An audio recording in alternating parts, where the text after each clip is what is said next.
Mount Everest, the highest point on Earth. But this giant was not always here. Millions of years ago, this very place lay beneath a vast ancient ocean known as the Tethys Sea.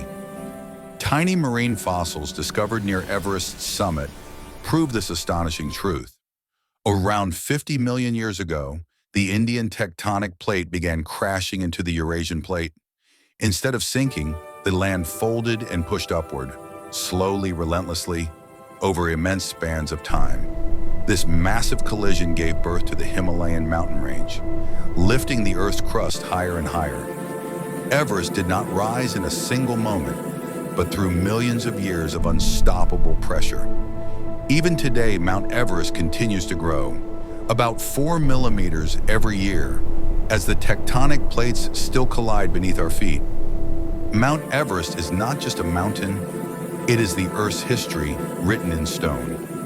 Please don't forget to like, comment, and subscribe to Planet Pulse for more fascinating wonders of our world and the forces that shape our planet.